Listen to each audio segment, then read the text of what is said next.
ये बात शायद ही आपको पता होगी कि ऐश्वर्या राय बच्चन अपने पति अभिषेक बच्चन से कई गुना ज्यादा अमीर हैं। जी हाँ, रिपोर्ट्स के मुताबिक अभिषेक बच्चन की नेटवर्थ करीब 200 से 250 करोड़ के बीच है। वहीं ऐश्वर्या राय की कुल संपत्ति 900 करोड़ से भी ज्यादा है। मगर बच्चन खानदान के इकलौते वारिस होने के बावजूद भी अभिषेक बच्चन की नेटवर्थ ऐश्वर्या से कम क्यों है? जबकि अभिषेक बच्चन तो आज तक फिल्मों में काम कर रहे हैं और ऐश्वर्या इतने सालों से बॉलीवुड से दूर है। तो ऐश्वर्या ने इतनी बड़ी संपत्ति कैसे बनाई? आज की इस वीडियो में हम इन दोनों के करियर ग्राफ को डिकोड करेंगे। तो इस वीडियो को एंड तक जरूर देखना, क्योंकि असली वजह सिर्फ फिल्म में नहीं है बल्कि कुछ और है।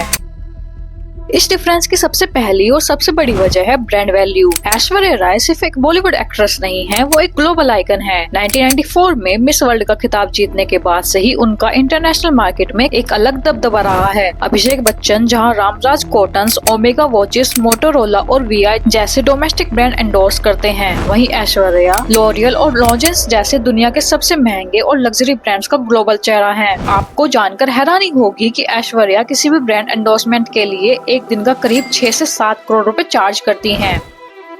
अब बात करते हैं फिल्मों की। अभिषेक बच्चन एक बेहद टैलेंटेड एक्टर रहे हैं और गुरु या ब्रीथ जैसी सीरीज में उन्होंने अपनी एक्टिंग का लोहा मनवाया है। लेकिन बॉक्स ऑफिस की बात करें तो अभिषेक का करियर ग्राफ उतार चढ़ाव से भरा रहा है। पिछले कुछ सालों में उन्होंने चुनिंदा फिल्में या ओटीटी प्रोजेक्ट्स ही किए हैं, जहां उनकी फीस पर फिल्म लगभग 10 से 12 करोड़ रुपए बताई जाती है। दूसरी तरफ ऐश्वर्या राय की फिल्में भले ही कम आती है, लेकिन उनका इम्पैक्ट ग्लोबल होता है। हाल ही में आई मणिरत्नम की blockbuster film series Ponniyin Selvan में नंदिनी के किरदार के लिए ऐश्वर्या ने भारी भरकम फीस ली थी। ऐश्वर्या आज भी किसी बड़ी फिल्म के लिए 10 से 15 करोड़ रुपए चार्ज करती हैं। उनका हिट टू फ्लॉप रेशियो और ग्लोबल अपील उन्हें फिल्मों के मामले में भी आगे रखती है। लेकिन ये कहानी सिर्फ फिल्मों और ब्रांड्स पर ही खत्म नहीं होती। असली गेम चेंजर है स्मार्ट इन्वेस्टमेंट। ऐश्वर्या राय एक शार्प इन्वेस्टर भी हैं। उन्होंने nutrition based health tech startup possible और इन्वायरमेंट डाटा स्टार्टअप एमबी जैसी कंपनीज में शुरुआती दौर में ही बड़ा इन्वेस्टमेंट किया था। ऐश्वर्या का रियल एस्टेट पोर्टफोलियो भी बेहद मजबूत है। मुंबई के बैंड्रा में एक लग्जरी अपार्टमेंट के साथ साथ दुबई के सेंचुरी फॉल्स और जुमरा गोल्फ स्टेट में उनका एक्सपेंसिव विला है। अभिषेक बच्चन की बात करें तो उनका बिजनेस झुकाव स्पोर्ट्स की साइड ज्यादा है। वो प्रो कबड्डी लीग में जयपुर पिंक पैंथर और आईएसएल में चेन्नई फुटबॉल टीम के मालिक हैं। हालांकि ये टीम काफी पॉपुलर है, लेकिन स्पोर्ट्स फ्रेंचाइजी से आने वाला रिटर्न लॉन्ग टर्म होता है और इसमें मेंटेनेंस कॉस्ट भी ज्यादा होती है। जबकि ऐश्वर्या के इन्वेस्टमेंट पैसिव और हाई रिटर्न वाले रहे हैं। तो कुल मिलाकर बात यह है कि अभिषेक बच्चन भले ही देश के सबसे बड़े सुपरस्टार अमिताभ बच्चन के बेटे हों और करोड़ों की पुश्तैनी प्रॉपर्टी का हिस्सा हों, लेकिन जब इंडिविजुअल कमाई की बात आती है तो ऐश्वर्या राय की ग्लोबल रीच 30 सालों से कंसिस्टेंट है और उनके स्मार्ट बिजनेस इन्वेस्टमेंट उन्हें इस रेस में बहुत आगे ले जाते हैं। अब आपकी इस पर क्या राय है? अभिषेक और ऐश्वर्या की कौन सी फिल्म आपकी सबसे ज्यादा फेवरेट है? हमें कमेंट सेक्शन में जरूर बताएं।